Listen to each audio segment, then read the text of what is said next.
what I wanted to talk to you about, what I want to hear your opinions, your experiences on, is what you learned since becoming a father. Mm-hmm. Been 10 months? No, eight and a months? half, yeah. 8.5 months. That's crazy. Outside the womb. Yeah. What does that mean? 17 and a half approximately? Yeah, 17 and a half. Okay, of existence. Give or take, yeah. So 8.5 months out of the womb. Mm-hmm. That's pretty cool. Good Very cool. for him. He made it. He did it, yeah, he's strong. So I'm curious, like just a handful of lessons you learned Mm-hmm. being a dad, which Yeah. is crazy to say, for 8.5 months now, Mm-hmm. or things maybe even you learned leading up to that. And what I'm curious about is how those things have translated kind of externally to being a dad, or things maybe you wish you knew before that would have changed you as a person beforehand. Yeah, these are great points, great talking points. I want to start by saying, so someone the other day was kind of asking me something similar. It's become the new trend of now that people know I'm a father, well, people I've known, but when people see me after a while and know I'm a father, that's the question, right? Like, how are you different? What's going on? Like, how do you feel? And something I was trying to explain to people, and it was hard for me to put into words, is that like being a father and parenthood and everything, I think it really elevates like the qualities that are brought out from being a parent or being a dad specifically are like your best qualities that you didn't either know you had or that you didn't value enough and now are like being put on display. So for example, I don't know if that makes sense. I think it kind of does. But for example, like I've really learned, like to answer your question, one of the points that I've learned is about like how strong emotionally we as humans can be. So having a kid now, even when Debbie was first pregnant, and carrying Mello and going through all that, there was this time where I started to learn about my own emotions and how important it was to be to understand what I was feeling, for one thing, but two, how to express what I was feeling. And so I think it's really common among guys specifically to either like push those emotions down, or if we have them, we do not share them, right? And that changed very quickly, becoming a dad while Debbie was pregnant, and even more so now. And that kind of leads to my other point of something I've grown and developed is communication. But just to start with the emotion side of things and how you're feeling them and expressing them. Like maybe in my whole life, I'm 29 now, in my whole life, I cried maybe once or twice in a movie, right? But since Debbie's been pregnant, The Titanic or something. Since Debbie's been pregnant, we need to talk about Titanic later though. Since Debbie's been pregnant and Mello being here, I cry in movies all the time now. And especially seeing old movies, it's like there's this side of you that now that you're loving something so much in a different way than your wife, you become unashamed about all these feelings and expressing them. And that's why I was saying like it's good to be in touch with them. That's what I learned a lot. Good to learn how to express them, which has really helped my communication with Debbie. But so I found myself like crying in movies or I don't know. One thing I always told myself was like, when I have a kid, I'm not going to be the one that's like baby talking to them or being all kissy on them. But now I do it all the time. I love it. It's just one of the best things about being a dad. So I've really learned a lot about expressing my emotions and understanding them. I think that's a big one. That's really cool. So something I've been hearing about, reading about a lot recently, so it's very interesting you say this, is emotional control versus emotional regulation. Yeah. And like obviously those sound very similar, so there's a level of nuance there, which is, it kind of seems like what you're saying is, you know, society kind of says that men should control their emotions, be in charge of those things, don't let them come out unless, you know, don't let them come out really, not unless anything, no exceptions, don't let them come out, don't cry ever. And it's very cool to hear that you say like one thing you learned from kind of just like not reading anything, but just having now something to care about so much, something you love so differently than even your wife, which I'd love to dig into a little bit, what that's like, what that feels like, what that means. But having that pure experience that then is teaching you to not just push the emotions down, but truly understand, which is such I think, a very big point that's missing in a lot of the very popular conversations that are being had online. Because it's kind of, I mean, to be frank, it sounds like you're telling men to be less manly. Right. I think that that's not true. I think that a strong man is able to competently handle himself and the emotions, but I think it's missing a lot. And so I think, the funny conclusion to pull is everyone should just start having kids. Right, exactly. Because then you'll just learn, and there'll be a bunch of stronger men. And there's actually an interesting point there, which is, you think like men from like the 50s, 60s, 70s were stronger, better men, maybe. I mean, stereotypically, in maybe. their own way, maybe. Yeah, in their own way. Like, very stereotypical, like the man, Yeah. It's going to be from the 40s, 50s, 60s, 70s kind of time frame. Exactly. But people did have kids a lot younger back then. Mm-hmm. So I'm sure there's a lot of other factors, but I wonder what level that kind of played into. Oh yeah, I agree. I think for one, you hear the old adage, and I'm gonna butcher this saying, but like the idea of like pressure makes diamonds, right? And I think during that time frame, they were kind of going through a lot. So True. When you look back at history, there was a lot of things going on. And I think there was this, again, I'm not from that generation, and a lot of my my knowledge about that generation comes from either reading or media, video games, movies. But I think a lot of them had this idea of like, we need to, like you were saying, like have kids younger because we don't know how long society's going to be around, right? That's probably being a little bit over dramatic about it, but when you think about like exiting a world war, going into constant like this idea of like Cold War and all these different things that are going on, where you feel like the nuclear threat is there, so on and so forth. All that to say, like people were having kids younger because like who knows what's going to go on.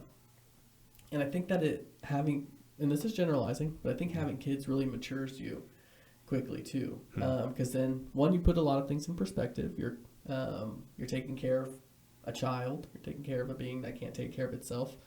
And then you realize how much you need to take care of yourself, so that you can be the best version to take care of this child. And so there's a lot of different ways that having kids matures you and brings you up. So I think a lot of those guys back then specifically were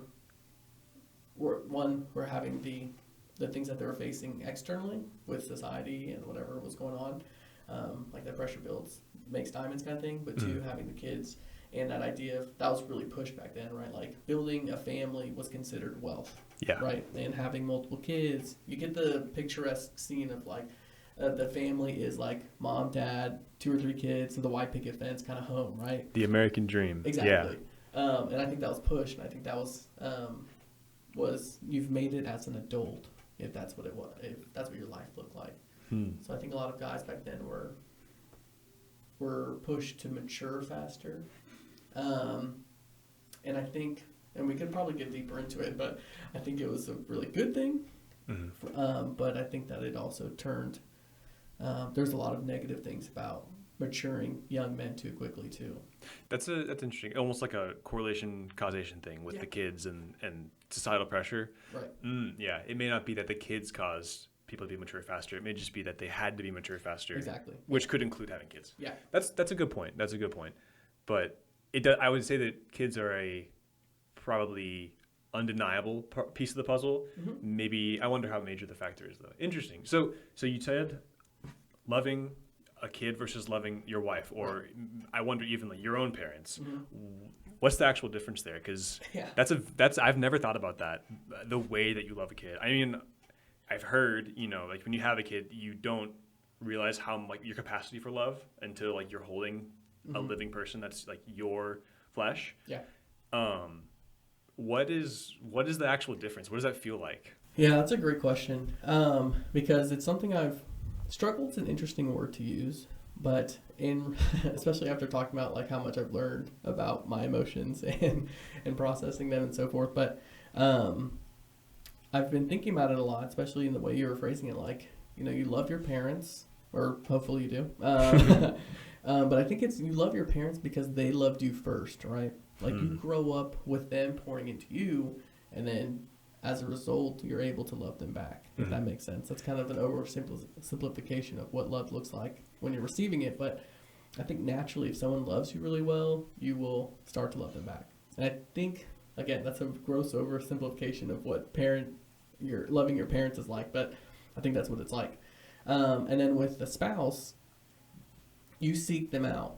You chose them, and then you continue to choose to love them, right? Loving someone, to me, and I think you'll maybe agree with this, is it's an action, right? Like it's continuous. Like you can fall in love, but you need to continue to put that work in to love them actively. So I think that's what love looks like with your spouse, right? You're choosing to continuously love them. And that's where it gets weird with a child, because especially as a guy, I'm not carrying the baby. I have I'm having some chemical reactions in my brain, but it's not as a result of having another being inside of me. And so this child comes along, and you're not choosing to love them like you were your spouse. They're not loving you first. It's just something that is there now that you feel, right? And the best way I can explain it is, rereading the Bible and going through it and seeing, God's love for us. That was the closest thing I can equate how much I love my child. And, I've talked to Debbie about this as well, is that, like, I've told her, I was like, in the future, if we're blessed to have more kids, I don't know how I can love. This is going to sound really unfair. Shout out my kids in the future if you're listening to this. I don't know how I'm going to be able to love them as much because I love Mello so much, right? And then I think about like how much it hurts to love him, right? Because you're so worried all the time, and then you're thinking about like, well, are they sleeping okay? Like, and then you hear about what, like the pregnancy was hard enough because you don't see them, except for the appointments. You get to hear their heartbeat and all that. You're stressed about that. Then they come into the world, and you're stressed about like, if you're at work, like what's going on with them, and constantly thinking about them. And so I was like, man, it really hurts to love Mello this much, right? And I didn't choose to love him. It's just there. He's not, like now he shows love to me, but when he was really little, he didn't really understand the concept of love. He doesn't understand who his dad is. And so it's not like I was receiving love from him. Like it was just there. And so I was like, man, it really hurts. And so to go back to what I was saying, like when you're reading the Bible about like all the things God does for his kids, right? And his children, and like the concept of him sending his son and like loving him so much and then loving the world so much as a result through Christ and everything. I'm like, I'm not God, not even close. But in essence, he gave us the ability to create life, right? It's through his power, but still, like he gave Debbie and I the ability to do that. And you create life and you love that. And it hurts a lot physically for the wife, but it hurts a lot emotionally for both of y'all because you put so much of your love into this creation. And so like it's the only way I can explain it. This is a really long answer, but the only way I can explain it is like read your Bible, read about how God expresses his love for his kids, and like read about all the things he does for you, and take it to like the smallest possible fraction. And that's probably how it feels for a parent to love their kid. Like I can't compare it to God directly, of course, because he's infinitely perfect and infinitely loving, more so than we are. But that idea of like, I would do anything for my kid. I would, I love him unconditionally. It's hard to explain, but that's the best way I can. Yeah, no, that's a very powerful, like kind of it's analogous. Like you said, like it's, a direct comparison is not fair, right, like to God or even to you, right?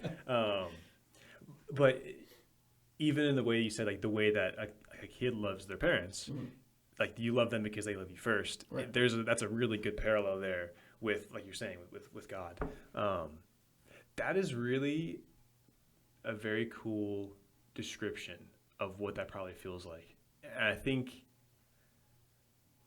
I'm trying to imagine feeling that, and it's really almost impossible. Yeah. I can conceptualize it, and I can be like, yeah, okay, like yeah, loving something so much, like you created it and it's there. Like, Right.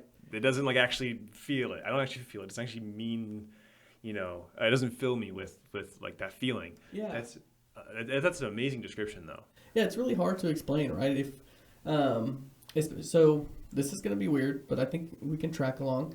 Like when you bring a pet into your life, Mm-hmm. yeah, you love them a lot, and some people go and say like, "Oh, that's my kid," right? And some Fur people babies. don't like it. Yeah, fur babies. And so that love is strong. That's real. Man's best friend, all that. And then so that's one level of love. And then you take it to the next. I think this would be the next. Mm. Is something you create that's not a baby, right? And people will say like, "Oh, I made this. This is my baby," And you do love that thing, Mm-hmm. right? But you can't explain it, right? Like if you created a company, you build it from the ground up. Like you do it. For the most part, you do anything for that company. You do love it. You've put parts of yourself into it. And I think that's where that love stems from a lot. Which, when you put it that way, almost sounds really conceited, right? Like part of me's in this, so I love it. Which I think is also the case, if I'm being completely honest, is part of the case with having a kid too. Like you see, it looks like you, or it looks like your wife, or it looks like both, right? So you're like, well, it looks like us. I love us, so I love this thing too. Yeah. So then you take it to that third level of like, I just said there's a piece of you in there, but also like that idea of two coming together and making one thing and creating something that is half you, half them. And, you've put a lot of work into it even before they're born. Like all that to say, like that love is downloaded into that child, basically. It's like, I think there's some sort of, we've talked about it, we're Christians. We know that God spoke life into us, breathed life into us. And I think with that, he breathed his own love into us, especially when you have the Holy Spirit in you, you actively have his love inside of you, right? Mm-hmm. And I think that as a parent, again, kind of doing that analogy here, as a parent, you and your spouse's love is downloaded into your child, right? Or uploaded, I guess, in that way. Both? I think downloaded. Yeah. It's like, the kid's brain is probably, running some, if you think about like software, There's you're going to download the software. Yeah, and there's updates as you get older. So I think like that's a big part of it, is that that how much of your love and pieces of yourself that you've given into it. And then that's why you love so much this thing that doesn't know what's going on, this thing that can't take care of itself, that keeps you up at night or whatever. But did that answer your question? Is that the best way of describing it? I think that's fantastic. Okay. I think Cool. you mentioned being, having a piece of yourself in something. I don't think that's conceited, actually. I want to push back on your little self-doubt there, because I don't think it's conceited, because as far as the human side of the brain is aware, the most valuable thing is you. Like individually. Obviously the actual spiritual, thoughtful side of you understands there's a lot more than that. Right. But like the real basic level of thought is that you're the most important thing, we need to survive, that kind of thing. And so from that side of it, it would make a lot of sense that just like, this, I'm part of this, it's, I made this little kid, and so therefore I have to care for it because I'm part of it. And that is a little bit conceited there. However, I think like the spiritual, thoughtful side that we have in us, that is where we are made in the image of God. Like that's the image of God we're made in, is that small, tiny, fraction of a fraction divinity. That's the part where I think it's not conceited, because tracking where your value is such a impossible thing to do on that side of the spectrum. And so you being a part of it, is parallel to God and his son, right? So the divine part of us from God, I think has an inherent understanding of that. Right. Where it's not that your son is a part, or not that your son has a part of you, but it is the unique creation from you that therefore has innate value, that therefore has something that is, or therefore is something that needs to be cared for. Right. And so maybe because it's from you, you care for it a little more. Right. But like, if there was, well, no, that's a little dark. Like you care about like all kids. All kids are very important. Right. Maybe yours like in a very poorly worded way a little more because it's your kid. Yeah, of course. But like all kids have that.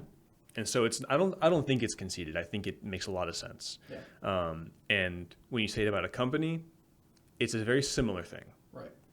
And I think that side of it, which is inherent value, like giving yourself to something, that sacrifice that you make, like maybe it's for a company, maybe it's for a kid, maybe it's for a spouse. That sacrifice, I think, implies value, and I don't think it's conceded in any case. With maybe some exceptions, like with certain people and the way they do that, but I think in just blanket, it's not conceded. I think that it's actually probably healthy because it allows you to really put a lot of effort into something. Right. With or maybe it lets you put a lot of effort in, allows you to sacrifice for something because that drive is in you. Right. To care for it more when it happens. Yeah, that makes sense. So I don't know. I mean, that makes sense.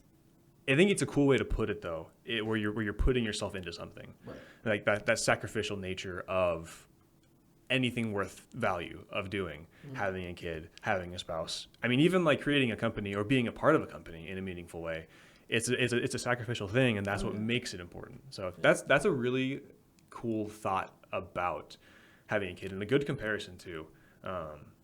Yeah, that is really cool. Yeah, no, it's amazing with having a kid how many lessons you can learn directly and indirectly. And I know that's kind of the point of this discussion that we started off with, and how you were talking about like being a part of the company and the work you put in. And so when you go to work, you are hopefully compensated. And you get that return, right? Like I put in this work and I'm compensated for this work. And you learn about the same with the kid, right? Like we're gonna do tummy time today so that he can understand how to hold his neck up. So I don't have to worry about like when I pick him up, his neck flopping around. And you're worried about that, right? That's kind of a weird comparison to making money, but it's kind of along the same lines. And then you learn about like patience with ROI, strong to use for a child, but kind of the same thing. You learn about patience with that, like I'm gonna take him to Sunday school so that he gets like his baseline understanding of his faith. I'm going to mom, go ahead, speak Spanish to him, and so that he can kind of have that baseline. He can speak English and Spanish growing up, and it's these things that you invest in now to have returns later. And the patience with that, and practicing crawling, walking, or whatever. And this is a weird way to do this, but it's taught me a lot about like having patience with other things that take time to have return on.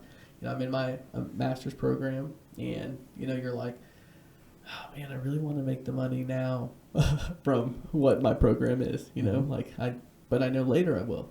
Or even with like the biggest discussion around return on investments, like the stock market, right? It's like, man, I really want my stock to boom, or whatever. I want my 401k to boom also. Like I want my investments to pay off, but like they will later. And then having a kid, like there's just so many things about, if you didn't already have that mindset, or even if you do, having a kid enhances that and really brings it out, where you're learning about patience, you're learning about communication, you're learning about your emotions, you're learning about all these different things that can translate to so many other parts of your life. So I think that's why, we talked about it earlier, like encouraging people to have kids. Like, yeah, you can be like the best version of yourself. Just have kids, Well, I remember whenever Dovey was pregnant, we went and got dinner with some other friends, and like you were telling us, you're like, listen, I'm not saying you should have kids, but there's never a good time, so you kind of might as well. Right. It's like, I mean, it's kind of true. It's kind of a similar thing. It's like, you wanna get mature real fast, have a kid. Yeah, I know. I always laugh about that. I was like, oh man, W had just given birth probably like 2 weeks. Like Mella was 2 weeks old or something. I remember us getting together, and I was like, I was tired, and I stand by what I say, but I think I was a little too brazen with my approach of like, go home, start the process. We've had a couple beers tonight. You're already warmed up. Just go do it. Oh my gosh.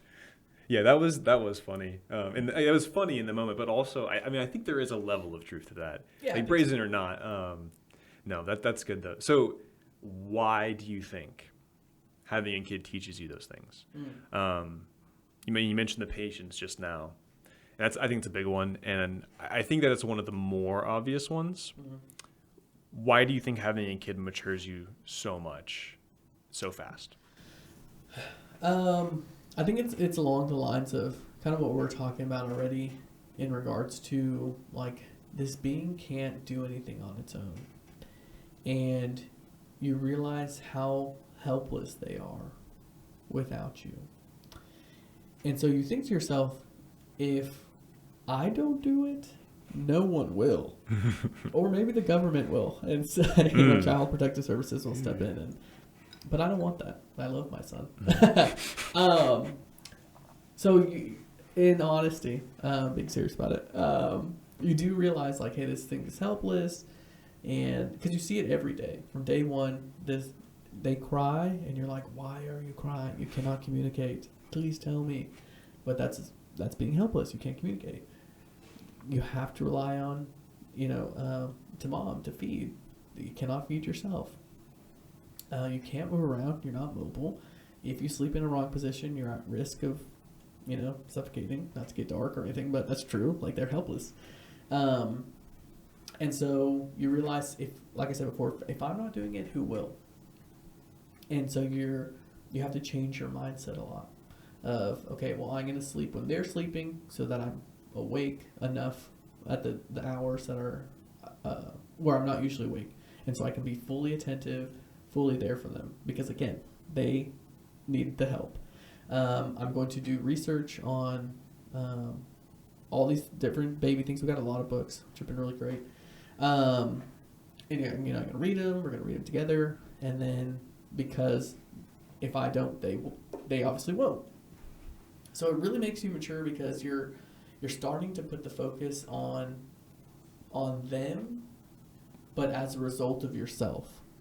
So like, because they cannot do X, Y, and Z, I need to learn about X, Y, and Z, right?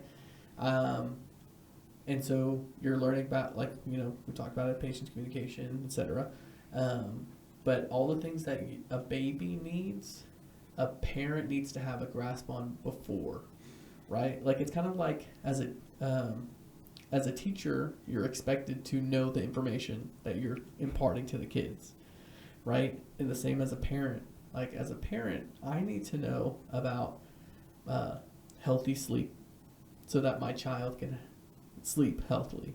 I need to know about, taking care of myself mentally, emotionally, physically, so that my child can, which is a little dramatic to speak about a baby, but it's true, right? Mm-hmm. That's where you're starting that downloading process, those updates. So you mature indirectly as a result of focusing on your child, right? So like, there's so many different ways that you grow, but if you truly want your child to like grow and develop in the best way, I think that it will mature you faster. And the reason I say, like, I think and if you want to, is because unfortunately I think that we see sometimes parents want to stay who they were before they had kids, right? Mm-hmm. And I think that's where a lot of times you see that struggle as kids get older. You're like, well, why did they turn out this way? And then you're like, well, and then you meet their parents. That's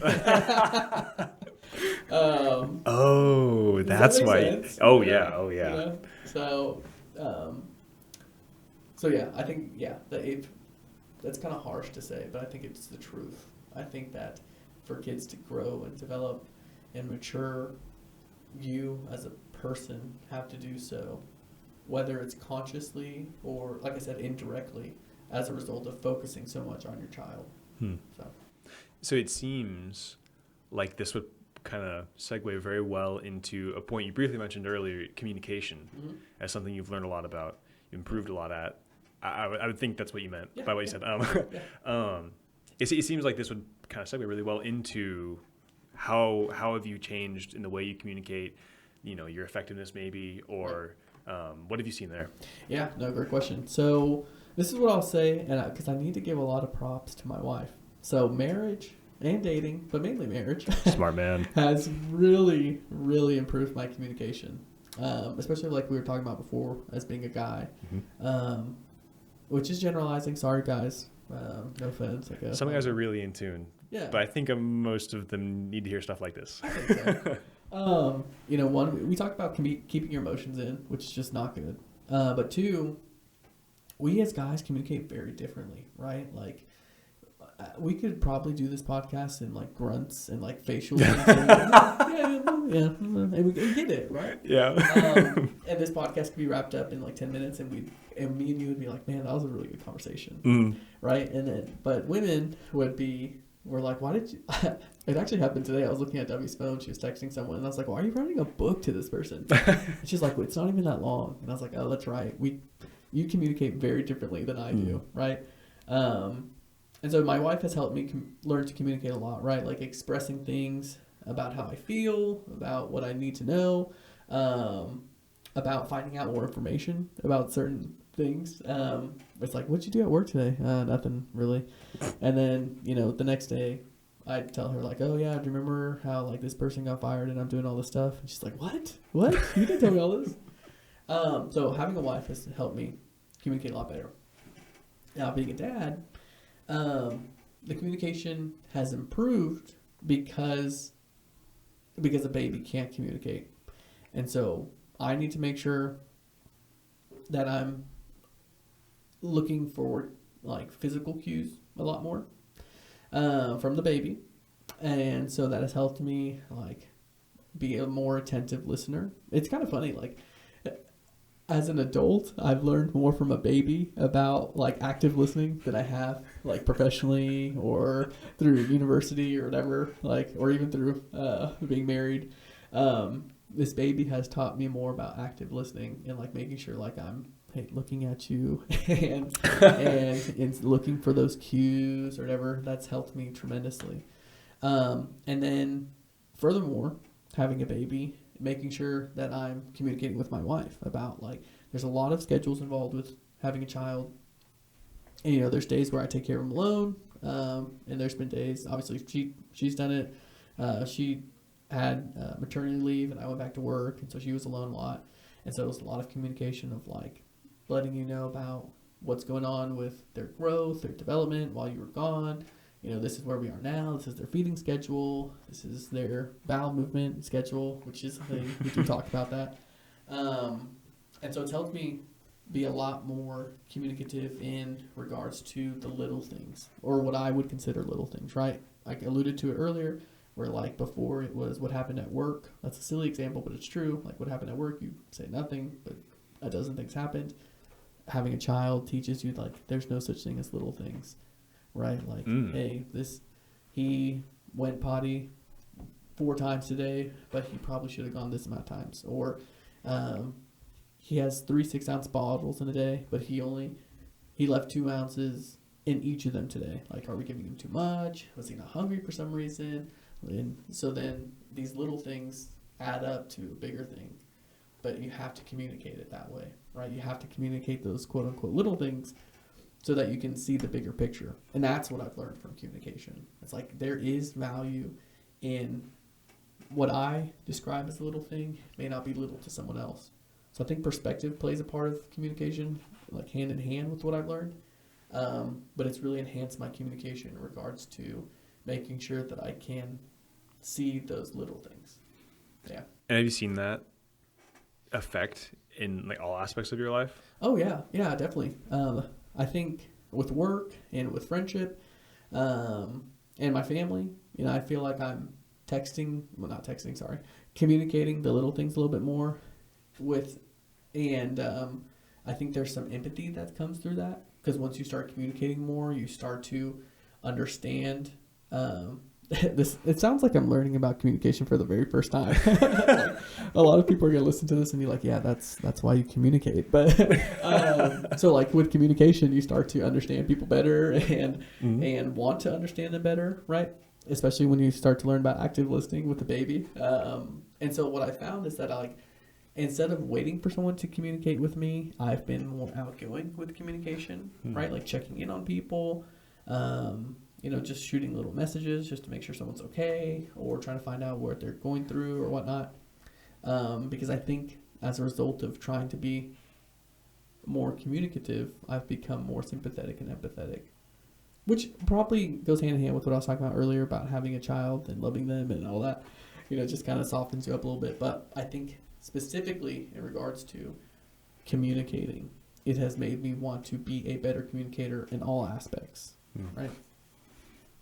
Yeah. That is cool. Yeah, it's pretty cool. I mean, I wish every parent was able to say this, right? Like, I have become a better person as a result of having children. And it makes me really sad to think that maybe some people don't say that, or maybe some kids say, I don't know if my parent has. But I would like to think that every person can say that. And I want it to be, obviously, I've only been a dad for 8 months. Not including pregnancy, but having the child there for 8 months. But I want to be able to say that my whole life, right? Like I've continuously gotten better. 1, as a result of my faith, but 2 for my wife, and then 3 as a dad. Like in that order. But I want all 3 to be highlighted. I want to make sure that like I'm pouring into people, specifically in this case, specifically with my children. So that is awesome. The communication one's huge. It is. I think hitting on like active listening and like how the way that you pay attention to things, paying attention to other people, the empathy that comes from that. I think that's a huge lesson that I think a lot of people would benefit from knowing the importance of. Yeah. I think, already I can see how this is super helpful just for me of why those things are so important. Because I think that there is a little bit of, I don't know where actually maybe I've heard or learned this, but like you hear about active listening. Like I've heard of that obviously. Right. And I try to do it, but I feel like a lot of times when you hear about those things, learn about those things, there's not a really great conceptualization of why it's important. And using the example of having a young kid that's literally helpless, I think that crystallizes the importance in a really meaningful way. Right. That I think it'd be really difficult to, explain that with just like this conversation. Obviously, we're both actively listening, we hearing the voices directly, but just like having a conversation over dinner or something like that, it'd be hard to describe to somebody how to actively listen well in a situation, and it'd be very meaningful and deep because like neither person is helpless. Neither person has to have the other person paying attention. Right. It's a very like not transactional, but very voluntary. Yeah. Whereas with a kid, it is not. You don't have a choice. Like you have to pay attention. You have to be actively paying attention. Like listening, because he can't tell you, but you have to be paying attention. And I wonder. I mean, it would seem like that foundation that you're getting with Mello is probably why like parents know their kids so well. It's like knowing somebody for 18 years helps a lot, knowing them well, but seeing them when they can't tell you anything, I wonder like how much of what you see now with Mello, he'll still kind of do some of those things when he's like 8 or 9 or 12 or that kind of a thing. That's fascinating you bring that up because I was talking to him. So in college, I went to Texas A&M for like 3 years, lived in College Station and everything. And I went through a lot personally there. Like, I made a lot of mistakes there, and went through a lot personally, like I said, emotionally. Anyway, long story short, since I was in College Station, my parents would come to College Station from Houston, or I would come here, and my mom would always be like, what's wrong? What's going on? And I was in college, and I'd be like, oh, nothing's wrong. I'm fine. Real cool. That's what I sounded like. I was real cool. You sound a lot more joyous now. Yeah, no, I am. I think so. And so I was like, no, everything's fine, Mom. Everything's fine. And then there's eventually a point where I moved back to Houston and finally broke down, like, to my parents and, you know, shared with them how I was feeling, shared what, all that was going on, everything. And I remember telling my mom, I was like, you were asking me the whole time if I was okay. Like, how did you know? Like, how did you know to ask? And how could you tell? And she was like, I'm your mom. Like, I knew immediately something was wrong. But I was giving you your space. But she was like, I will always know that. And now, so, like, what you're saying is, like, I think it's true as a parent. Like, you rely on... Children are not good communicators. And babies obviously aren't, but, like, I don't know if you've been around children at all, like with like volunteering or like maybe nephews, nieces, cousins, whatever. Like they're just not good communicators, or they're overly communicative. But whatever, that's a good discussion. So like adults have to, or should be, maybe not have to, but should be a lot more intent with practicing that skill set of active listening. So all that to say, like my mom and my dad were both really intent on that when I was younger and picking up on those things. And obviously, like, even as an adult, or what I thought was an adult in college, but whatever, they were able to immediately know. And it was really moving. I don't think I appreciated it at the time when she said that, but looking back, for sure, and I've told her that, like, it means a lot for her to, and my dad, but specifically the stories about my mom, for her to be like, hey, I knew, like, I'm your mom. I will be able to pick up on that. And I don't know. I just thought that was really special and kind of interesting you brought it up. So. Yeah, I think it's kind of part of that might be like also the motherly connection you mentioned earlier, like the like having a person inside of you. Oh, yeah. That I wonder if that's probably part of it too. But yeah, so what you're saying now with I mean parents in general, but also adults with all kids, that responsibility of paying attention to them and trying to figure out what they mean by what they are or aren't saying. I'm curious how having a kid now, and probably also in the pregnancy leading up to it, so even maybe for the past 17 months, how your perspective or the way you address responsibility generally has changed. You kind of touched on it a little bit, but I want to dig into that a little bit more in kind of all aspects of your life and what the consequences have been of having a kid on responsibility. Yeah, no, that's a great question. And that's something I wanted to talk about as well, because something I've learned and developed, especially in regards to like responsibility or directly, is about prioritization and like really making sure that your priorities are in line. And I mean that in a figurative and a literal way, I think. So what I mean by that is that like you should be prioritizing things like literally on a list, right? Like this is what our schedule is. This is what I definitely need to get done today, this week, this month, whatever, right? Making sure that you have that sort of scheduled all along.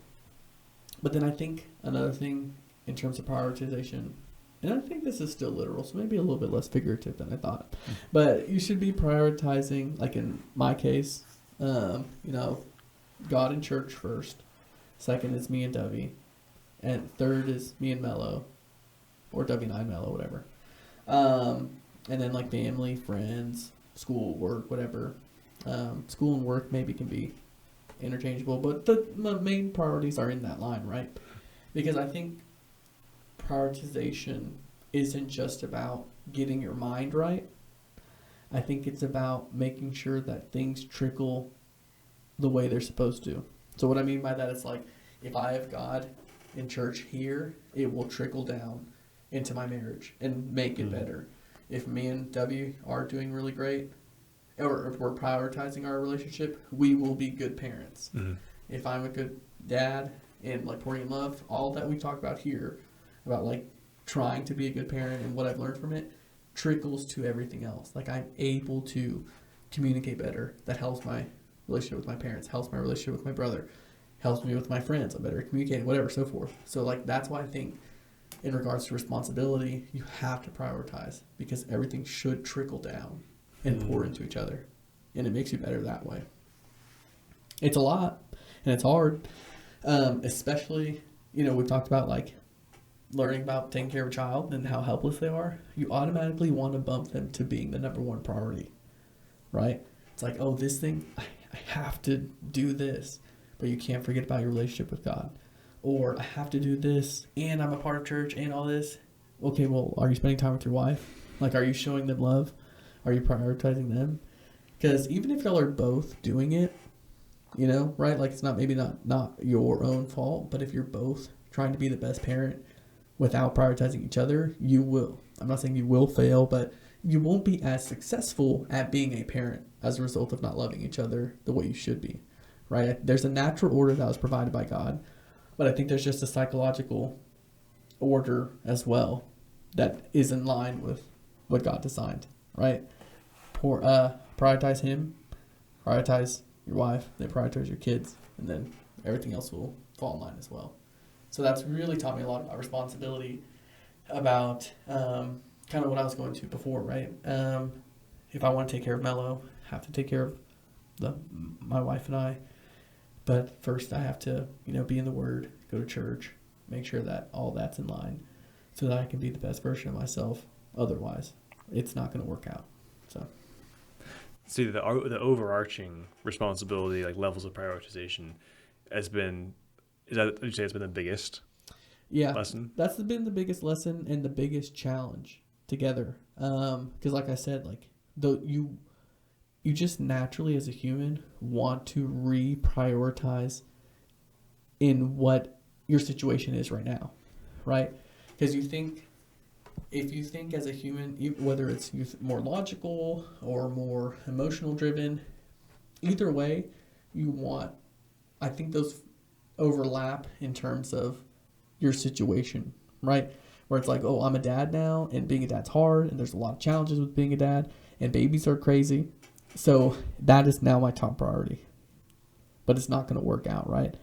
So I think that's why when it comes to responsibility and feeling like you have more responsibility, right? Like, oh, I have a child now. That's way more responsibility, which is true. I'm not saying otherwise. But I think that's why prioritization is so important. I think it gets a little easier if your priorities are in line, right? Did that answer your question in regard to responsibility? I think so, yeah. Okay, yeah. Yeah, I'm curious also on, even on the smaller scale too, like maybe even the day-to-day kind of thing that you're talking about now. Obviously, the overarching prioritization is huge, and that's how like you're going to structure your entire life now. That's clearly hugely important, way more important than the day-to-day. But when it comes to like your daily activities, like what difference, if any, have you seen in the way, obviously the things that you choose will align with that overarching prioritization, like the things that you choose to prioritize. But maybe what's a difference you've seen, if any, and it could be none, in your mentality about those responsibilities, if that makes sense. Yeah, no, I think it does. So it's I'm trying to say this in a way that doesn't get me in trouble, but get in trouble. You start to care less about things that are lower on that priority list. Okay. Say more. Yeah. So, and maybe it's only caring less as a result of caring more on other things, and not necessarily in a negligent kind of way. More so, just I literally care more about other things now. So you have to get less of my caring. And so like what I mean by that is like, it hasn't necessarily changed my work schedule, but now I'm like, hey, I'm okay leaving this thing for tomorrow. I don't have to be like, you know what, I have the extra time, let me stay late and get this done, which is good. It's a good thing. It's not inherently bad at all. But now that I have a kid and maybe sometimes have to pick him up from daycare or, I just want to go home and see him, I'm like, hey, this work has fallen down on my list of things. I would rather be at home with my wife and son than be here. Even though I really love my job, I care about it. I want to move up. Like I have that drive. I've always been that kind of person wanting to move up, and I get it. Like that takes extra hours. That takes putting a little bit extra effort, and I'm still doing that. But instead of working 9 hours, I work 8.5. That kind of thing. Same with school. I love school. I love learning. I'm going for my second master's. A lot of fun, a lot of debt. But I'm trying to move, or I have been, moving the dates around where it's like, hey, I don't have to do school every day. I can leave it for the weekends. I can, there's scheduled days for school, so I'll do that. But as soon as I'm done with that and I feel like I'm in a good place, it's going to be me and Mello time, me and W time, whatever. But that's what I mean about like quote unquote caring less, is that if for whatever reason I had to take time off from school, or if for whatever reason, I had to part ways with work, it's my responsibilities don't shift and don't change, right? Like I have, and that's why it goes back to the prioritization thing that I was talking about. But like once you have those in line, you just naturally care less about other things, I guess. Well, yeah, it's like you can say like you only have 100 care points, right? Yeah. And whenever you have a kid, instead of it being like 50-50 with like God and your wife and everything else, now it's like 70-30 or right. even more. Yeah. The distribution has to change, just inherently. And so I think it makes sense. It's not that you don't care about those things anymore. It's that you literally can't care as much. Right. I think it makes sense. Yeah, no, I used to play video games a lot, and if you ask W, maybe I still do, but but like I had my clan for one of the games I played, and my group, and we would play, and we would schedule like the raids, or we'd schedule the whatever the new activity was, and now I don't play that game at all. Rarely, very sparingly. And what Debbie has discovered is that there's a difference between like online games and games you can pause. So I play the games that you can pause now. A huge learning moment for both of us. Yeah. So I like that's a silly example, but it's like in terms of responsibility, that's something that's fallen way down. I don't care about video games anymore, but I still want to play them. I still do sometimes, but you shift things around, like I don't think I've talked about changing and maturing and growing as a dad and as a person. So the statement's going to sound weird, but I don't think I've changed like who I am, if that makes sense. That's why I tell people like what I was saying earlier. Like I think parenthood should elevate the parts of you that are really great and that you need to be more loving, be more supportive, be there, whatever. But it shouldn't necessarily, unless you need to change as a person, like it shouldn't. And what I mean by that is like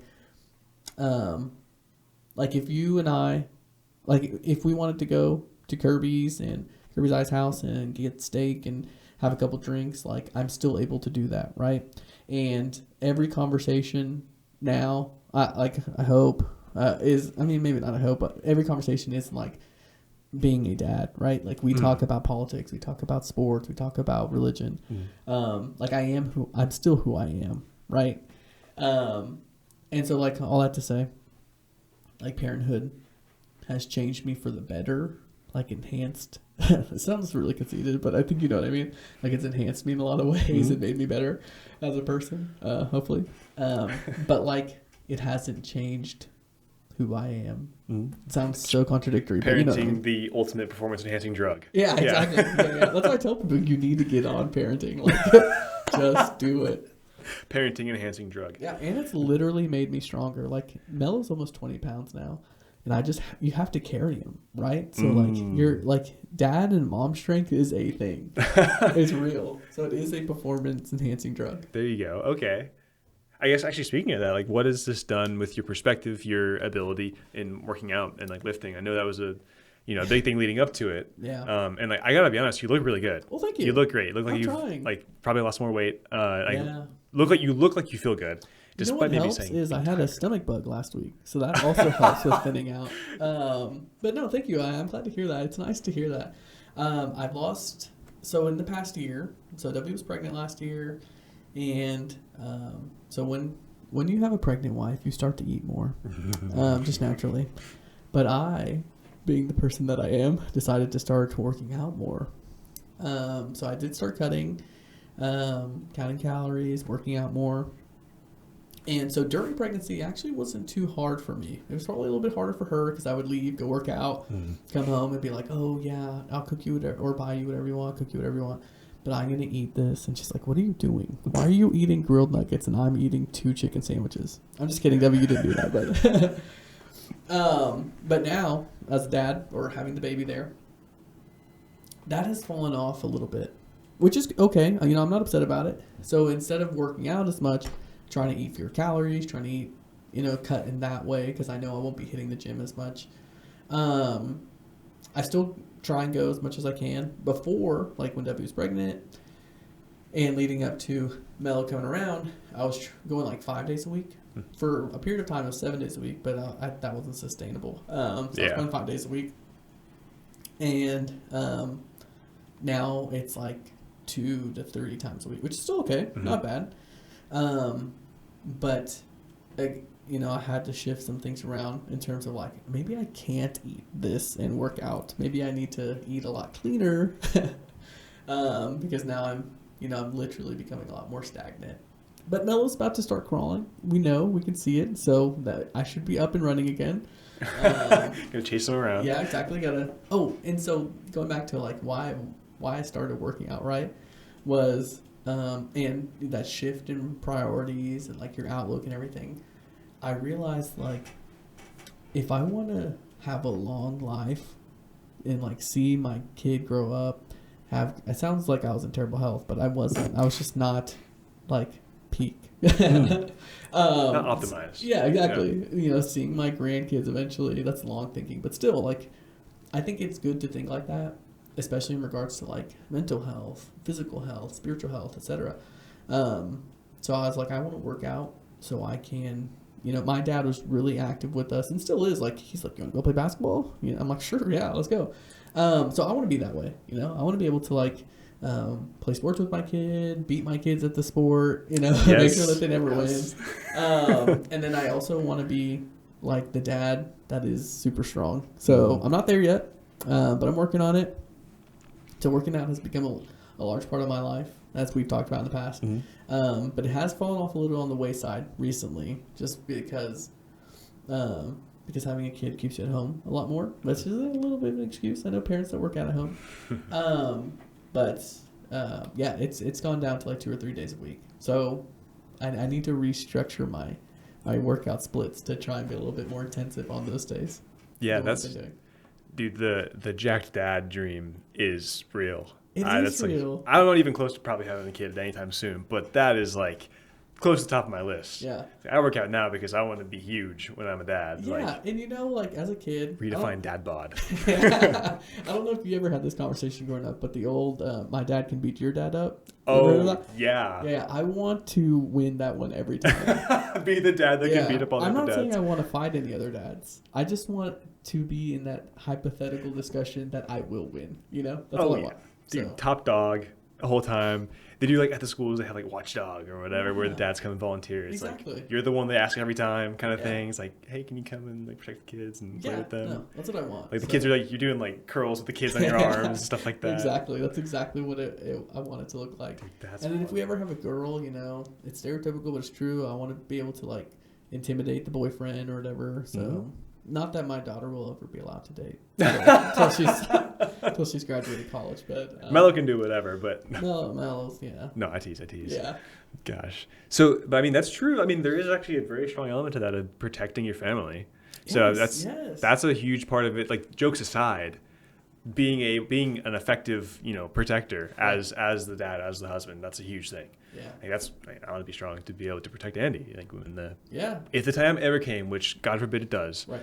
But I want to be able to do that, and so I think it's real. And I wonder with kids, is that enhanced that feeling even more, or is like you already had it beforehand, and so now it's just kind of justified? Or no, that's a great point you brought up about protecting your family and whatnot, especially with having kids. So unfortunately and fortunately, but the topic that I'm about to bring up is unfortunate. So with social media, you get alerted with a lot more of what's going on, right? So that's the fortunate side. You're a little bit more in the know. You're a little bit less ignorant. But one of those things that you're less ignorant about is about like how many evil things happen to kids, right? And so I want to be the strongest version of myself to protect my family, right? Especially now that I have a kid. That's what we're talking about. Like, how has that changed? I always wanted to protect Debbie. I still do. The only thing I won't protect her from, and she knows this, and I hate even using this word, are cockroaches. You know, like I've told her, like, if a person came into our house with a gun, I'll jump in front of them, I'll grab a knife, I'll do whatever, I will fight that man. I don't care. If a cockroach comes into the house, you need to kill it.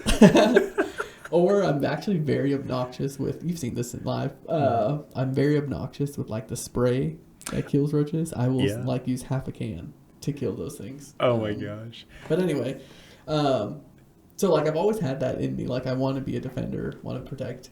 Debbie's really a strong and she's very independent. But even then, I'm like, I still want to be able to protect you. Not having a kid, and like I said before, seeing all these evil atrocities. Not that like, you know, praying over that, like protection from God, things that are out of my control. But naturally, as a result of seeing those things, I go into defender mode, right?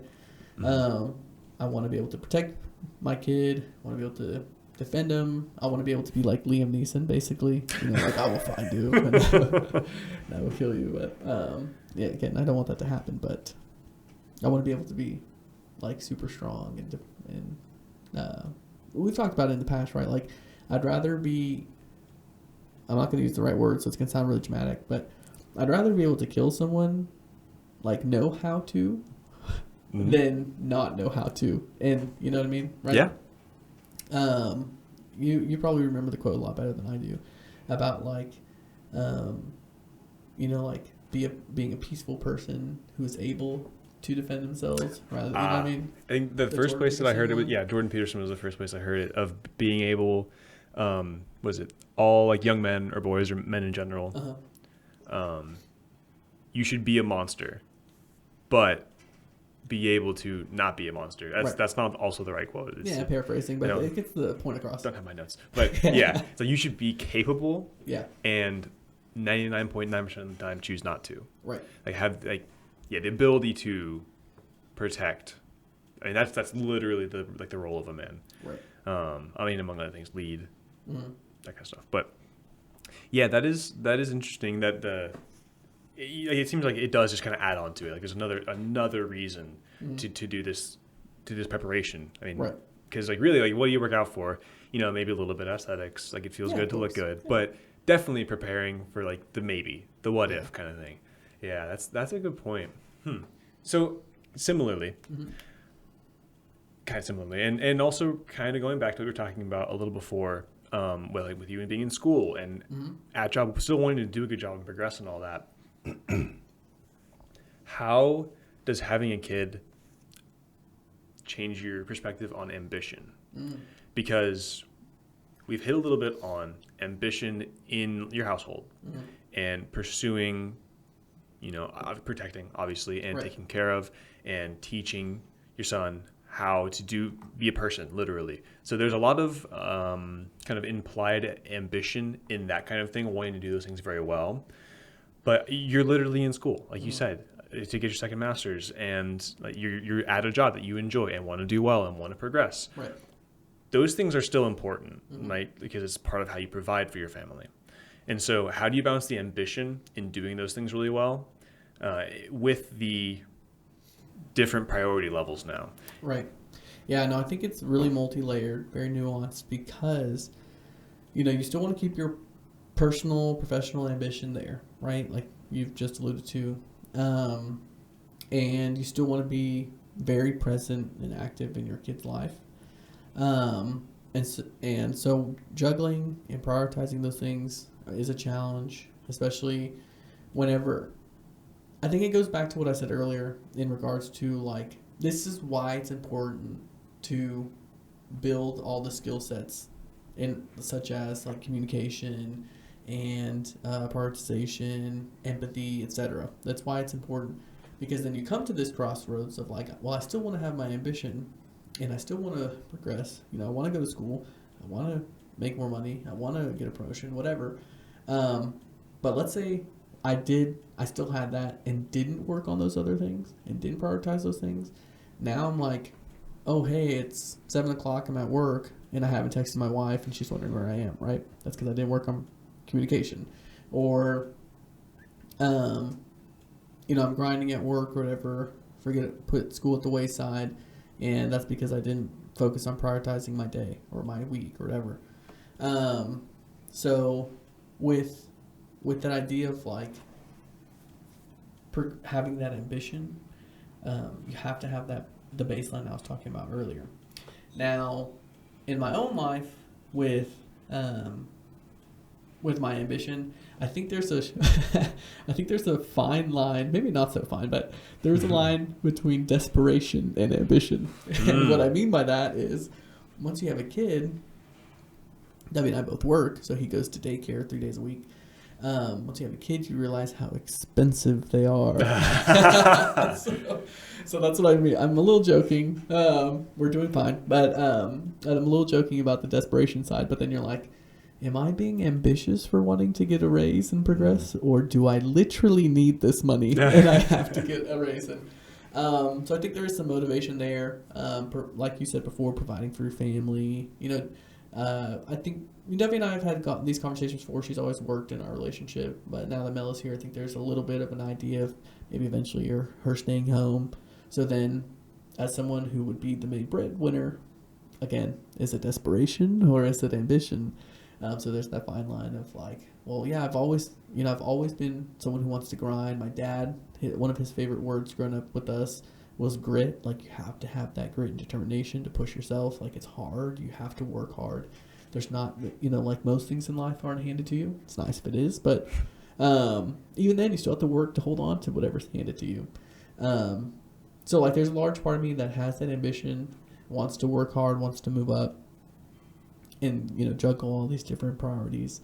But that's where I'm saying, like, there's a little bit of, maybe desperation is not the word, but there's a little bit of a fire there, right? Yeah. An added fire, as a result of being a dad now, because now you're like, my parents did a really great job of, and again, this is something I didn't realize till I was older, but my parents did a really good job of making my life really comfortable. You're making me feel very spoiled and having a lot given to me. And I want to be able to do the same with my family. And I remember growing up, like going on trips, and they paid for a lot of things for me to do at school. And I went to private school. So now as a parent and as an adult, you're starting to realize how much this stuff costs. And so I want to do the same for my family and for my son and any future kids we have. And so I've, being a math person, I look at the rate at which his life will continue to exponentially become more expensive. And I'm like, well, we can do this with one.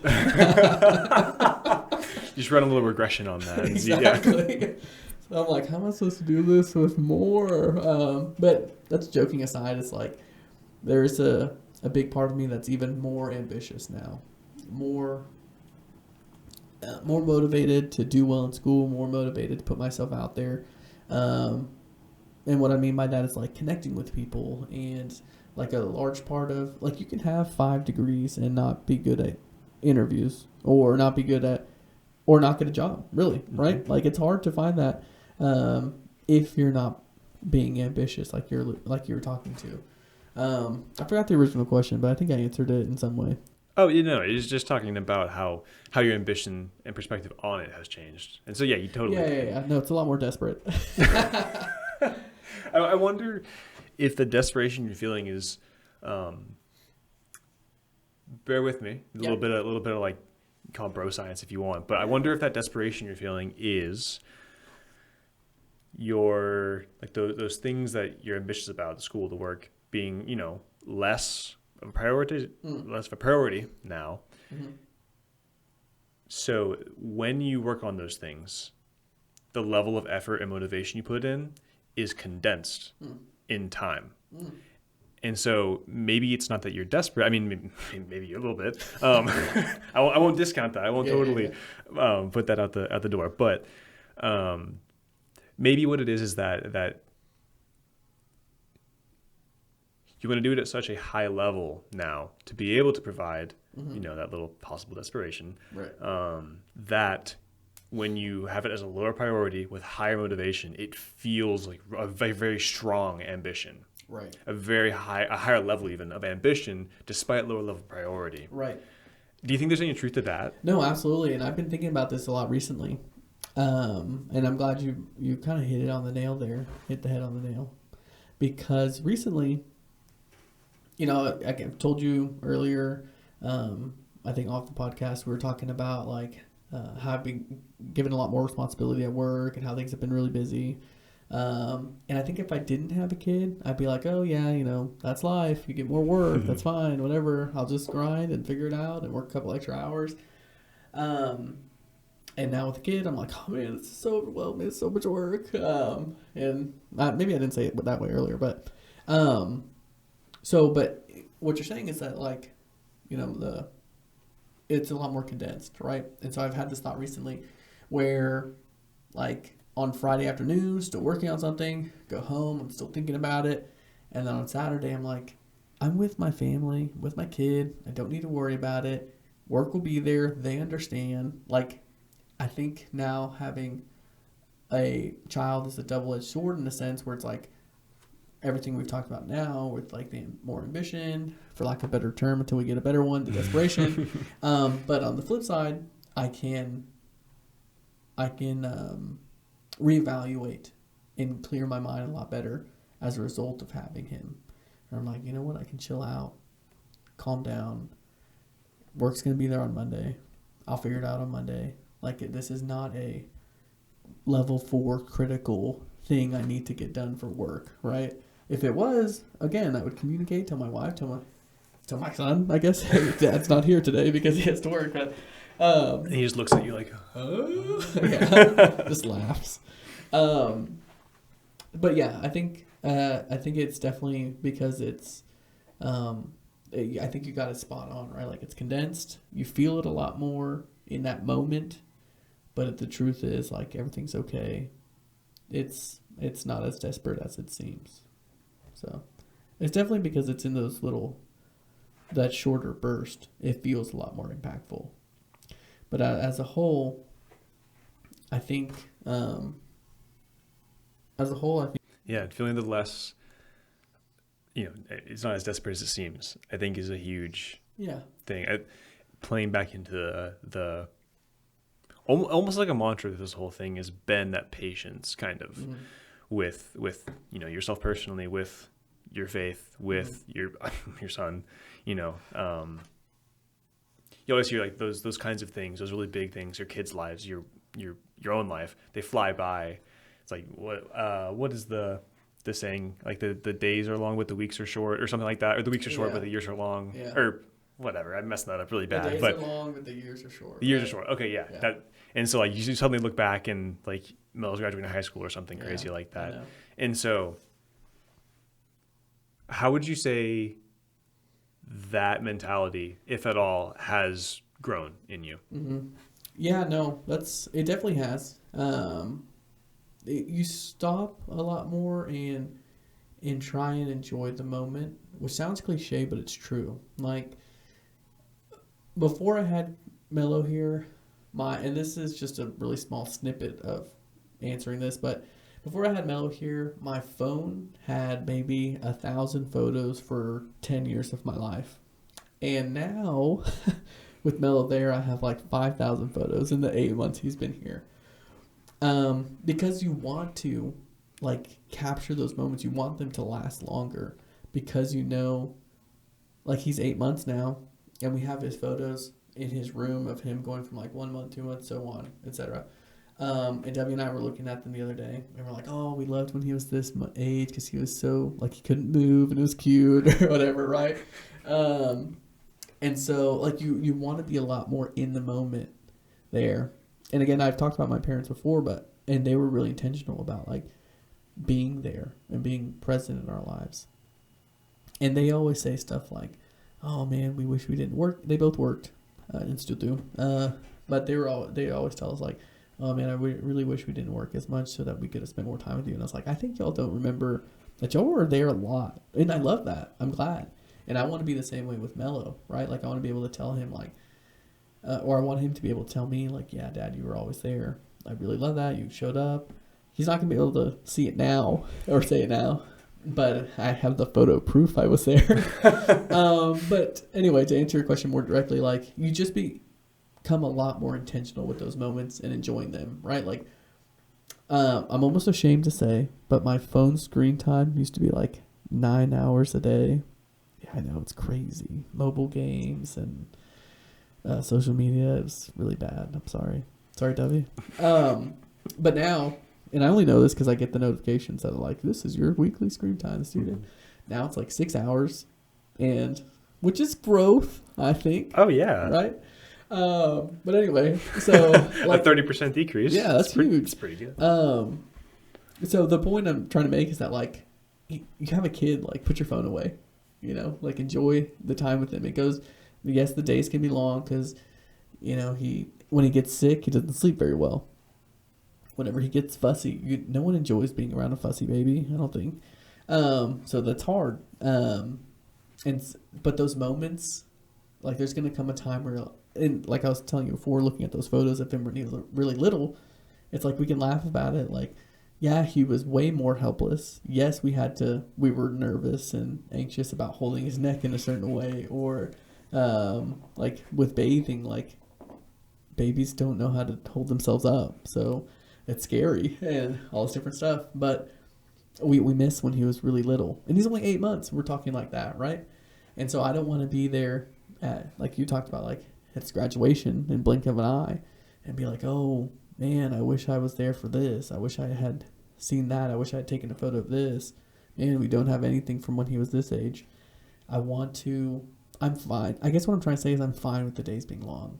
Like I want it to be that way. I'm enjoying the challenge of being a dad. I'm enjoying the challenge of not sleeping as much, which I sleep great now, if I'm being honest. He sleeps really great. But that was something Debbie and I prayed about before, is like enjoying the difficulties, per se, of parenthood, right? Again, we're only 8 months in. But there's a lot of lessons learned. There's a lot of growth. But I want those days to feel long. That's okay. Like I welcome that. I want it to be that way. Because of the way my parents did such a great job. I want to be that way with my son too, and whatever future kids. But I think this idea of and you've seen it, right? Becoming in a different way, like entering into a marriage. Sometimes, not all the time, but sometimes people will be like, "Oh man, that first year's the hardest," or, "Oh man, now you can't do this or this now that you're married." It's like, get rid of that idea of like telling new couples that. Same thing with parents, right? Like, get rid of the idea of like, "Oh, sleep now while you can," or whatever. It's like, hey, it's okay. Like I'm fine waking up at 4 a.m. because my son's there. That's way better than not having. Well, for me is what I'm saying. It's like it's way better than not having a kid. Same thing with like being married, newlyweds, right? It's like, "Oh, you're have to check in with your wife now." It's whatever. Yeah, well, I don't care. Like I have a wife. I love her. So same thing with being a parent. Like my day's long, cool. That's great. I love spending time with my wife and my son. I love staying up late. We used to feel bad as new parents because he would cry. He'd be like crying his head off, and we're like laughing because we're like, his cry is so cute. And we're like, we should probably be taking more care of him.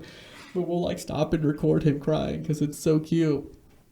But that's how I want to be, Like, well, I want to be attentive and taking care of him if he's crying bad. I want to be like enjoying those moments and having the day be long. That's a long answer, but I think it warranted like an explanation of why it's okay for the days to be long. Because then, yes, no matter what, the year will be short. It is going to fly by. but I want it to be as a result of positive long days, or like focusing on the positivity around the long days, than it being like, oh man, everything was so hard and I missed it all, if that makes sense. Right? Yeah. Man. Yeah, it's a lot. Yeah. But it's good. I like, again, have kids. No, I mean, that's huge. I think, yeah. Yeah, no, I really love being a dad. It still is, and I hope forever will be, a lot of fun, a lot of learning. So Debbie and I, when we were first married, and still to this day, we would have this like running joke that became our sort of mantra. Maybe it shouldn't be, but whatever. It's be better. Okay, so like maybe I was a little bit of a tool and it's a newlywed, but Debbie would say something incorrectly, and I would jokingly, I want this to be on the record, as jokingly correct her, and then say be better, like, as a sort of like don't settle for being wrong, which again, as I say out loud, sounds really rude. So then, whenever I would do something wrong, she would jump on the chance to correct, and she deserved to do so. And she would say, be better. And I was like, you're right. I was like, that should be our house mantra. And so all that to say, like, that's who we are, right? Like, I want us to be better always, like, for the glory of God, but also for each other, for our kids. Like, I think people should have more of an innate desire to be better, right? Like, caring for your neighbor, loving your neighbor, helping each other, as a result of like, I want them to be better, so I need to be better myself, right? I don't know where I was going with that, but dude, I think be better. Yeah, be better. Dude, I think that's a good one to end on, honestly. It's like, that's such a message, like a realization of hope. Yeah. Really, of, like doing something so daunting, like having a kid. I think a lot of what you're saying applies so many other places. Like doing something difficult, right? And then specifically having kids, like, have kids. That's but go for it. I think the message of being better, I think, is just a really good thing to end on, to look for how you can improve from whatever the situation might be. If it's difficult, if it's something that's going to change you, look for how that can change you for the better. Definitely. And for the way to grow. Awesome. Yeah. Dude, Gabe Velez, everybody. Thank you so much for doing this, man. This has been really cool. I learned more than I thought I would. I'll be completely honest. This has been really awesome. Me too. And I think it's been a good way to start this journey. Yeah. And a good way to summarize the first 8 months of your journey of fatherhood. So thank you so much, man. I really appreciate it. Thank you for having me. You should have a podcast. You're easy to talk to. You have the voice and face for podcasts. Yeah. But you're easy to talk to. We've talked off podcast a lot before, and I think anyone would be lucky to be on here to discuss things with you. You're knowledgeable about a lot of things, so I'm excited to see the rest of the series. Well, thank you, man. I'm excited to see how you grow as a father, and we'll probably make this a series of some kind. So yeah, for sure. I'll talk about anything. I'm a gabby person. I can do it. I can talk about anything, whether I know about it or not. I'm very good at faking it till I make it. So I think, obviously, right? I'm a dad for 8 months, so I have to. I don't know about that, but thank you for doing this and for being here. This is a lot of fun. Of course.